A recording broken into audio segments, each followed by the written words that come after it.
बिस्मिल्लाहिर्रहमानिर्रहीम। BS zoology second semester की outline के अकॉर्डिंग स्टूडेंट आज का जो हमारा टॉपिक है वो है म्यूटेशन। म्यूटेशन बहुत ही इंपॉर्टेंट लॉन्ग क्वेश्चन आता है, शॉर्ट क्वेश्चन भी आता है और इसमें से बहुत इंपॉर्टेंट एमसीक्यू भी हमें आते हैं। तो आज हम देखते हैं कि म्यूटेशन जो है वो क्या होती है। म्यूटेशन जेनेटिक मटेरियल के अंदर या जेनेटिक मेकअप के अंदर, किसी भी सेल के जेनेटिक मेकअप के अंदर म्यूटेशंस आ जाना, चेंजेस आ जाना, हम उसको कहते हैं कि ये हमारे पास म्यूटेशन है। म्यूटेशन का मतलब ही ये है चेंज आना, तब्दीली आना, चेंज इन जेनेटिक मटेरियल और genetic makeup of a cell. Cell के जेनेटिक मेकअप में, जेनेटिक मटेरियल में किसी किस्म की तब्दीली आने को हम कहते हैं कि ये म्यूटेशन है। तो फर्स्ट ऑफ ऑल इसकी डेफिनेशन देखते हैं। The changes in the genetic makeup of a cell are called mutation.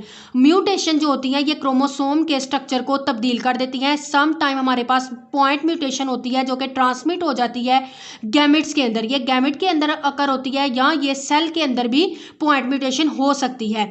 Gametes क्या करते हैं, ये राइज करते हैं और ये जो म्यूटेशन होती है ये ट्रांसमिट हो जाती है ऑफस्प्रिंग के अंदर फ्यूचर जनरेशन में, यानी ये पेरेंट से ऑफस्प्रिंग के अंदर ये म्यूटेशन जो है ये पास आउट कर जाती हैं। सम टाइम ये म्यूटेशन एडवर्स इफेक्ट देती हैं फिनोटाइप के ऊपर, जिस केस में क्या होता है कि हमारे पास जो है जेनेटिक डिसऑर्डर होते हैं, जेनेटिक मटेरियल के अंदर चेंजेस आ जाते हैं, हेरिडिटी डिजीजेस काज होती हैं। For example sickle cell anaemia जो है, सिकल सेल एनीमिया अफेक्ट करता है एक single nucleotide in the gene. एक जीन के अंदर सिंगल न्यूक्लियोटाइड को अफेक्ट करता है, वो जीन कोड नहीं होता पॉलीपेप्टाइड के लिए जो कि हीमोग्लोबिन के लिए होता है। हमारे पास अब आगे आती हैं कुछ इंपॉर्टेंट टाइप्स ऑफ म्यूटेशन। तो टाइप्स ऑफ म्यूटेशन में क्या है हमारे पास, point mutation with a change can with a gene.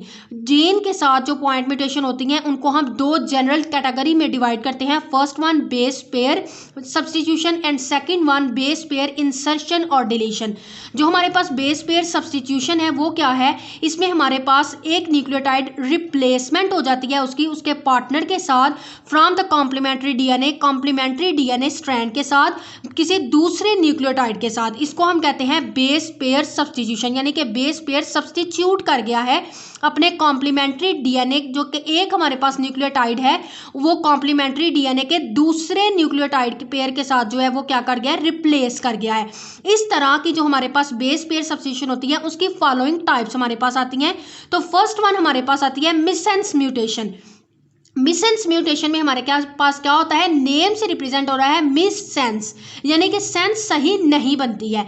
जो कोडोन्स होते हैं हमारे पास, जो हमने डिटेल लेक्चर पढ़ा कोडोन्स का, जिन्होंने अभी तक मेरा वो प्रीवियस लेक्चर कोडोन्स का नहीं देखा वो बहुत ज़्यादा इंपॉर्टेंट था, उसमें हमने स्टडी किए कुछ स्टॉप कोडोन कुछ स्टार्ट कोडोन्स। तो वो मेरे जो है चैनल के ऊपर मेरी कोडोन्स के ऊपर डिटेल वीडियो है, आप उसको देख सकते हैं।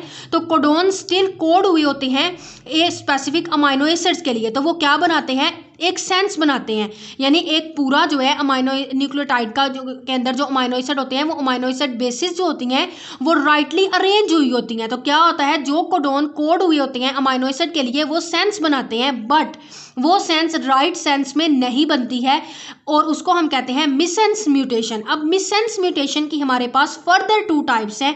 फर्स्ट ऑफ ऑल हमारे पास आती है हार्मलेस मिससेंस म्यूटेशन।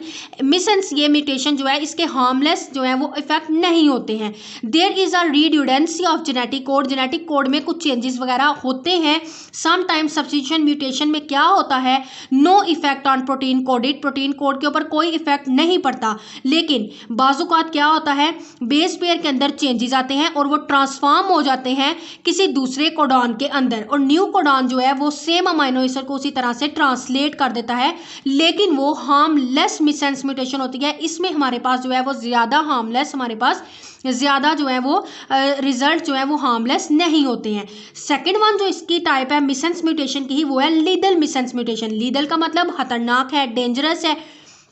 ये जो हमारे पास मिससेंस म्यूटेशन होते हैं ये क्या करती हैं, alteration of single amino acid, ये सिंगल अमाइनो एसिड को अल्टर कर देती हैं किसी इंपॉर्टेंट एरिया के अंदर, जो कि प्रोटीन के अंदर एक इंपॉर्टेंट एरिया होता है उसके अंदर अमाइनो एसिड को अल्टर कर देती हैं, उसकी स्ट्रक्चर को चेंज कर देती हैं। उसको हम कहते हैं कि हमारे पास क्या है, लीदल मिससेंस म्यूटेशन है।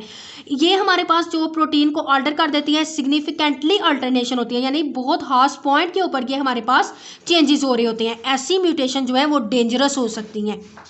क्रिएट अनलेस और less active proteins that empire cellular function. ऐसे हमारे पास जो प्रोटीन्स बनती हैं वो लेस एक्टिव होती हैं, अनलेस यूजलेस होती हैं, वो यूजलेस होती हैं, वो हमारे किसी काम की नहीं होती, लेस इफेक्टिव प्रोटीन्स बनती है जिसकी वजह से हमारे पास प्रॉब्लम्स क्रिएट्स हो सकती हैं।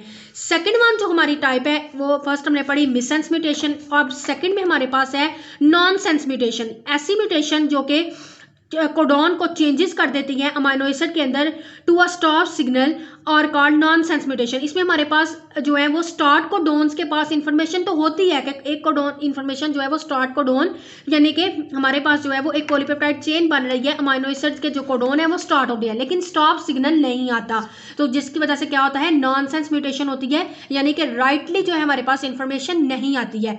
इस केस में पॉइंट म्यूटेशन में क्या होता है, चेंजेस आ जाते हैं code for amino acid into a codon, यानी कि जो अमाइनो एसिड कोड हुए होते हैं उन कोडॉन के अंदर जो सिग्नल टर्मिनेशन के एंड होना होता है, जहां पर कोडॉन ने उनको राइट इंफॉर्मेशन नहीं मिलती है, राइट सेंस नहीं मिलती, वो स्टार्ट तो हो चुके होते हैं लेकिन उनका वो स्टॉप नहीं होते क्योंकि उनको राइट इंफॉर्मेशन नहीं मिली, तो ये भी जो है वो सीवियर किस्म की हो सकती है।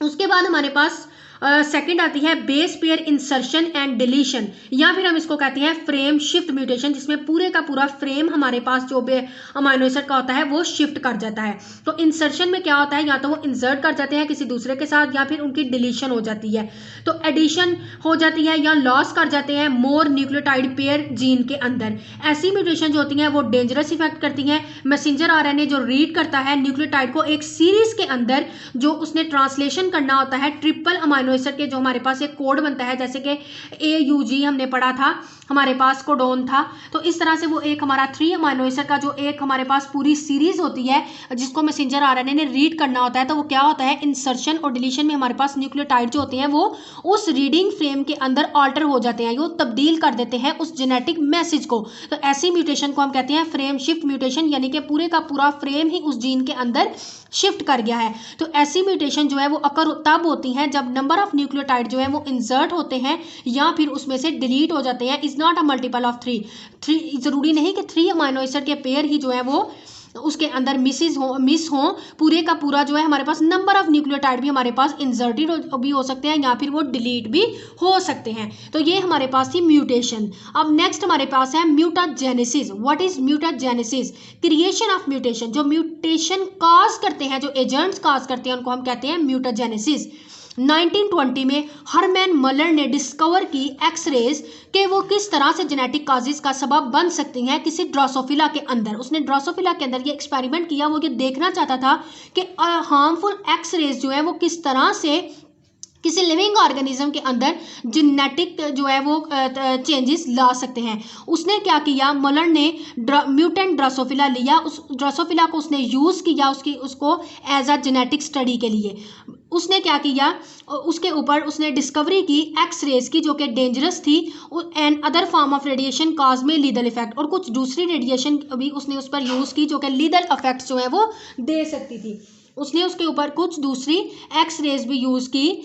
उसके बाद उसने एक्स रेज के अलावा जो है कुछ रेडिएशन, हार्मफुल रेडिएशन भी यूज़ की कि उनके किस तरह से लीदल इफेक्ट ड्रोसोफिला के ऊपर हो सकते हैं। तो mutagenesis can occur in a number of वे, तो म्यूटाजेनेसिस जो है वो नंबर ऑफ वे के थ्रू जो है वो अकर हो सकती है।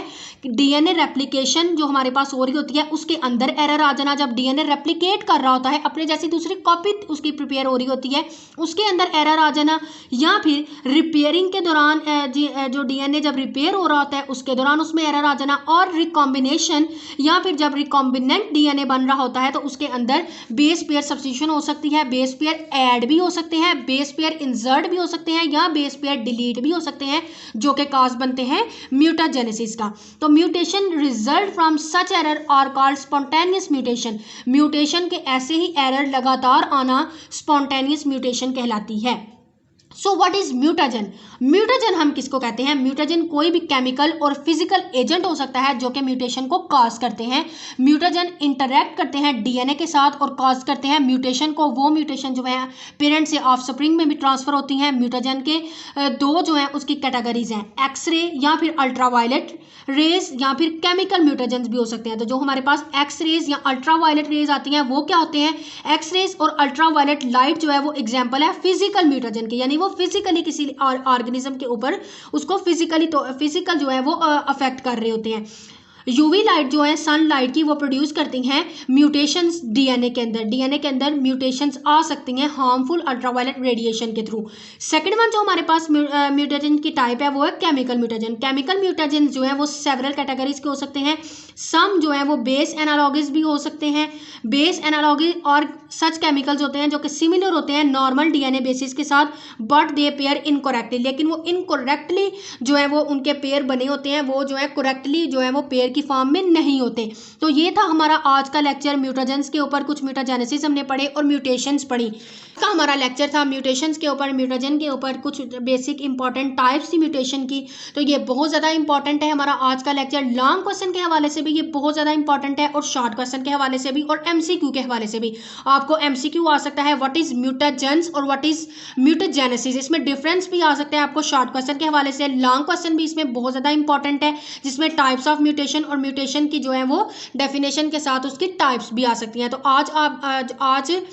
तो आप आज के मेरे इस लेक्चर को देखें। किसी को कोई कन्फ्यूजन है या किसी का कोई क्वेश्चन है तो वो मुझे कमेंट सेक्शन में मैसेज कर सकता है। इसके अलावा डिस्क्रिप्शन में मेरा व्हाट्सएप नंबर दे दिया गया है, आप व्हाट्सएप को मेरे ग्रुप को ज्वाइन कर सकते हैं। आपको स्टडी के हवाले से किसी भी किस्म की कोई परेशानी हो, किसी भी किस्म का कोई मसला हो, प्रेजेंटेशन बनाने में, असाइनमेंट्स बनाने में, तो इंशाल्लाह मैं पूरी कोशिश करूँगी कि मैं आपके उस मसले को सॉल्व कर सकूँ।